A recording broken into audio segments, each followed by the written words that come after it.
And so you sheriffs, especially listening to this, come over there if you can. If you can't, at least send a deputy who can report back to you what Sheriff Mack will be talking about. You need to know this. This is crucially important information.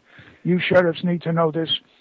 So either get over there yourselves to one of these sessions during the day that the Sheriff Mack will be conducting for you especially, or at least if you cannot get there, and we understand maybe you can't with the press of your sheriff's business, maybe you could send a deputy or somebody to bring back to you this life-saving information that Sheriff Mack is going to be talking about. Right.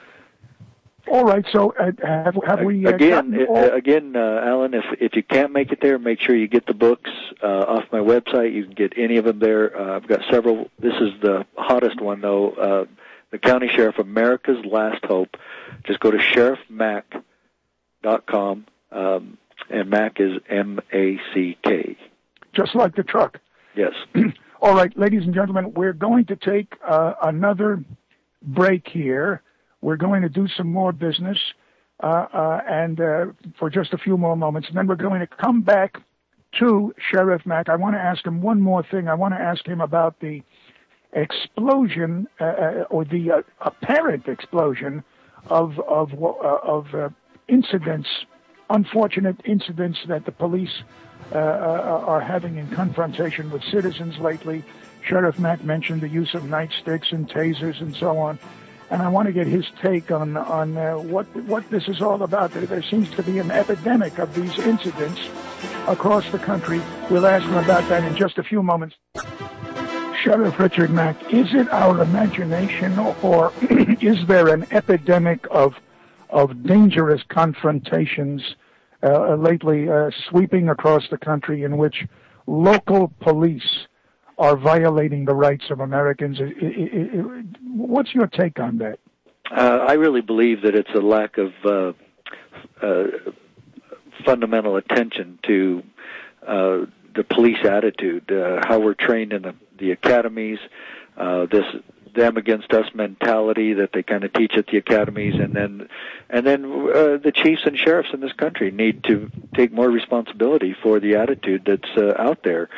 Isn't it a function of the fact that the federal government has been usurping the powers of local police by means of financing local police activities, federal funds, and that gives the federal government the right to direct the activities of local police? It might be a little bit that, but I really think it still is the responsibility of the local sheriff and chief of police to make sure that his people are properly trained. Today, there's so much more put on the emphasis of the power of the badge to take away the rights of people that, you see this with cops all the time. I am the law here. You have to do what I say. Law enforcement officers trying to keep cameras away illegally, to keep the press back, and even arresting reporters or attacking reporters, attacking citizens. I mean, we're only getting maybe a fraction, a very small fraction of this because somebody happened to catch it on tape.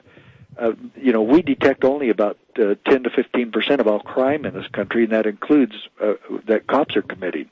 And so we're only seeing a fraction of the abuse going on. If they're not by happen chance caught on tape, then the poor victims never get justice.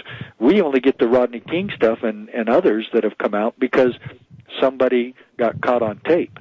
And we need to realize that the whole problem with America sliding away from our fundamental values and Constitution is everybody's responsibility. The people have gone to sleep. Just as Jefferson said, people who expect to remain free, ignorant and free, expect what never was and what never will be. That's part of the problem.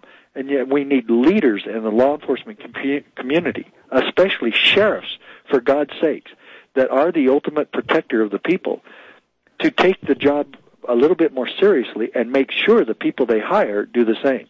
When I was sheriff, I made every deputy keep a copy of the Constitution in his shirt pocket and refer to it when he went and did certain things in the community and say, yes, this is allowed because the Constitution allows this type of action in either the preamble or the Fourth Amendment or the Fifth Amendment, whichever. And then you make it a practical matter to keep your oath on a daily basis. And I know other police departments that have actually had, and we did this sometimes too, where we read a constitutional thought at our departmental meetings or at briefing. You discuss, okay, read me the 10th Amendment today, Officer Smith. And then the next day you read the Fourth Amendment or the Second. And you understand that you are constitutional guards here to protect and serve. But what do we really protect? We protect freedom and rights of the individual at all costs. All right, Sheriff Richard Mack, thank you so much for being with us. An utter delight, very informative, extremely helpful. We will see you, Sheriff Richard Mack, a week from today in Winsboro, Texas, for your exciting series of seminars. Thank you so much for being with us. That concludes the first hour of today's edition of the Sting of Stang, and we'll be back on the other side of the top of the hour with much more. Stay with us.